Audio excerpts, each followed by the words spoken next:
Hello বন্ধুরা, আপনারা সকলে কেমন আছেন? আশা করি আপনারা সকলে ভালো আছেন। আজ আমরা ঘুরতে এসেছি বোলপুরের শান্তিনিকেতনের সোনাঝুরি হাট, যেটি যারা বোলপুরে ঘুরতে আসেন তাদের জন্য অন্যতম একটি দ্রষ্টব্য স্থান। বোলপুরে ঘুরতে এসে যদি আপনি সোনাঝুরি হাটে না যান, তাহলে কিন্তু আপনার বোলপুর শান্তিনিকেতন ঘোরা সম্পূর্ণ হবে। তো শুধু এই হাটে ঘুরতে গেলেই হবে না, জানতে হবে আমাদের এই হাটের ইতিহাস। চলুন সংক্ষেপে আমি আপনাদের আজকে এই হাটের ইতিহাস সম্পর্কে কিছু বলি।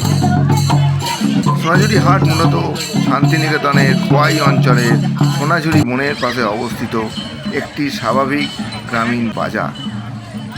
এর ইতিহাস ঐতিহ্যবাহী পৌষ মেলার মতো সুপ্রাচীন না হলেও এটি বিশ্বভারতী ও রবীন্দ্রনাথ ঠাকুরের সৃষ্ট শান্তিনিকেতনের সাংস্কৃতিক পরিমণ্ডলের সাথে ওতপ্রোতভাবে জড়িত। এই হাটটির উৎপত্তি কীভাবে হয়েছিল তা নিশ্চয়ই আপনাদের জানতে ইচ্ছা করছে। আসলে হাটটি স্থানীয় হস্তশিল্পী এবং কারিগরদের দ্বারা পরিচালিত হয়। মূলত পর্যটকদের কাছে স্থানীয় সংস্কৃতি ও শিল্পের প্রদর্শনের উদ্দেশ্যে এটি জনপ্রিয়তা লাভ করে। খোয়াই নদীর অপরূপ প্রাকৃতিক সৌন্দর্য, সোনাঝুরি গাছের সারি এবং শান্ত পরিবেশ এই হাটের আকর্ষণ বহুগুণ বাড়িয়ে দেয়। ধীরে ধীরে এটি শান্তিনিকেতনের অন্যতম প্রধান পর্যটন আকর্ষণ হয়ে ওঠে। প্রথম দিকে শুধুমাত্র শনিবারে বসলেও জনপ্রিয়তা বৃদ্ধির কারণে বর্তমানে এটি সপ্তাহে প্রায় প্রতিদিনই খোলা থাকে, সাধারণত 6 দিন। পর্যটকরা এখানে হস্তশিল্প, বিভিন্ন ধরনের জিনিস, হস্তনির্মিত গয়না, বাটিক প্রিন্টের পোশাক, মাটির জিনিস, নকশি কাঁথা, শাড়ি, কুর্তা, ব্যাগ এবং স্থানীয় লোকগীতি উপভোগ করতে পারেন। হাটে ঘুরতে এলে হাটে কেনাকাটা ছাড়াও মানুষের প্রাপ্য হচ্ছে এখানকার লোকসঙ্গীত। স্থানীয় আদিবাসী মানুষেরা কোমর ধরে সুন্দর নৃত্য পরিবেশন করে, যা দেখলে আপনার মন ভরে যাবে। হাটের ক্রমবর্ধমান ভিড় এবং বাণিজ্যিকরণের ফলে পরিবেশ দূষণ নিয়ে মাঝে মাঝে বিতর্ক দেখা দেয়।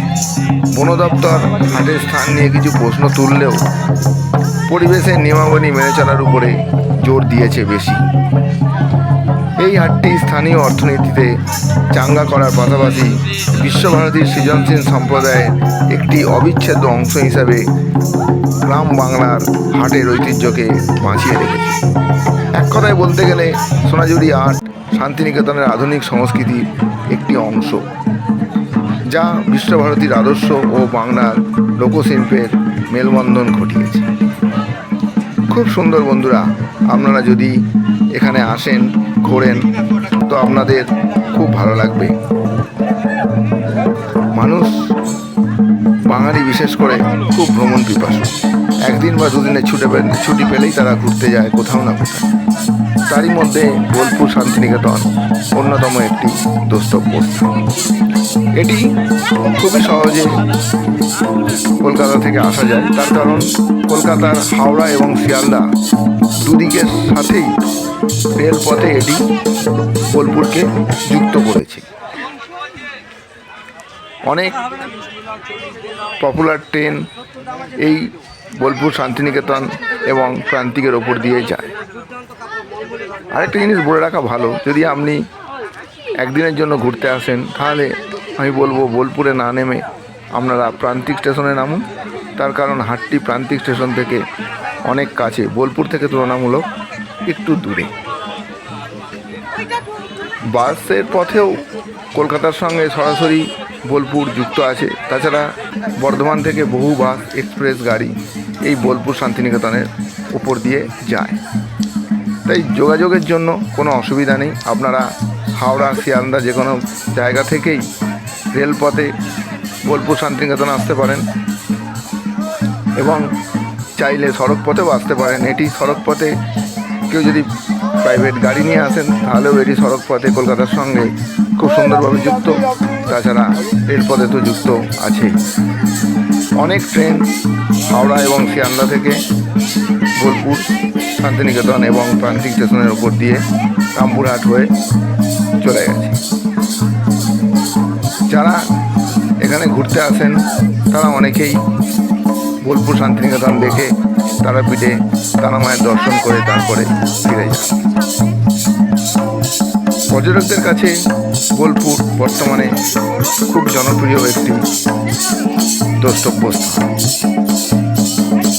তবে এই হাটটি বোলপুর স্টেশন থেকে যেমন বলছিলাম 2 কিলোমিটার দূরে অবস্থিত, কিন্তু প্রান্তিক স্টেশন থেকে খুবই কাছে, 1 কিলোমিটারের মধ্যেই অবস্থিত। সোনাঝুরি হাট বা খোয়াই মেলা হলো লাল মাটিতে কোনো আচ্ছাদিত স্টল ছাড়াই একটি উন্মুক্ত মেলা। আপনারা দেখতে পাচ্ছেন যেটি পুরো লাল মাটির ওপর বসে উন্মুক্তভাবে সবাই বিক্রি করছে।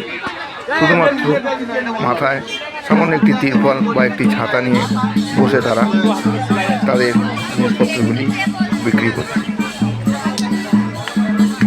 এখানে দেখতে পারবেন অধিকাংশ দোকানের মালিকই মহিলা। মূলত মহিলারা এখানে বিভিন্ন হস্তশিল্পের সম্ভার বিক্রি করে থাকে। সোনাঝুরি গাছ এবং লাল মাটির সঙ্গে এখানে বেশ কয়েকটি আকর্ষণীয় স্থান রয়েছে। সোনাঝুরি আক্ষরিক অর্থে সোনার ফোঁটা, কারণ শীতের মৌসুমে সোনাঝুরি গাছে তাদের ছোট ছোট হলুদ ফুল ধরে যায় এবং পুরো বনে সোনার বর্ষণ হয়, যেন মনে হয় সোনা পড়ে আছে। সেই জন্যে এই জায়গাটাকে সোনাঝুরি বলা হয়। খুব সুন্দর জায়গা বন্ধুরা, আপনারা একদিনের জন্যই আসুন বা এখানে থাকুন। নতুনত্বের নিরিখে ক্রমশ নিজের আকর্ষণ বাড়িয়ে চলেছে এই সোনাঝুরি হাট। আনুমানিক 20 বছর আগে শান্তিনিকেতনের পাশে বন দপ্তরের জমিতে হাট চালু হয়েছিল নিছকই কয়েকজন স্থানীয় গ্রামবাসীর উদ্যোগে। এখানে শান্তিনিকেতন না ঘুরে পর্যটকরা পড়ে থাকছেন হাটেই, কারণ এখানে গেলেই মিলবে বিশ্বকবি রবীন্দ্রনাথ ঠাকুরের স্মৃতি বিজড়িত বিভিন্ন আকর্ষণীয় জামাকাপড় থেকে শুরু করে অলংকার। পর্যটকদের কথায় শান্তিনিকেতন নতুন কিছু নয়, সে চিরকালের। মানুষ চাইছেন নতুনত্ব কিছু, মানুষ চাইছেন বিনোদন। সেই সম্বরেই ডালি সাজিয়েছে সোনাঝুরির হাট। আর এই হাটকে কেন্দ্র করে স্থানীয় গ্রামবাসীদের অনেক আয়ের নতুন নতুন পথ বেরিয়েছে। বল্লভপুর গ্রামের কিছু বাসিন্দা স্থানীয় জঙ্গল থেকে বিভিন্ন গাছের শিকড়, বুনো ফল ফুল নিয়ে অলংকার তৈরি করছেন। নাগালের মধ্যে দাম এবং নতুন সেই সম্বরের চাহিদা মেটাতে এখন নাকাল গ্রামবাসীরা। এছাড়াও হাটে পাওয়া যায় একতারা বাঁশি থেকে শুরু করে নানা হস্তশিল্পের সম্ভার, এমনকি পিঠে পুলিও। তবে সব কিছু ছাপিয়ে চলেছে এখন সেলফির বাজার এবং ফটোগ্রাফির বাজার। আর বোলপুর শান্তিনিকেতনে থাকার তো কোনো জায়গার অভাব নেই, প্রচুর এখানে লজ এবং হোটেল গজিয়ে উঠেছে। আপনারা আপনাদের সাধ্যমতো যে কোনো হোটেলে বা লজে থাকতে পারেন। আপনার নিজস্ব বাজেটের মধ্যে এখানে প্রচুর হোটেল পাওয়া যাবেন। আর যাতায়াত তো বললাম, কলকাতা এবং হাওড়া, শিয়ালদা সব জায়গার সঙ্গে সড়কপথ এবং রেলপথে খুব সুন্দরভাবে বোলপুর শান্তিনিকেতন যুক্ত। আশা করি বন্ধুরা আমার এই ভিডিওটি আপনাদের ভালো লেগেছে এবং আপনারা লাইক ও শেয়ার অবশ্যই করে দেবেন। ধন্যবাদ।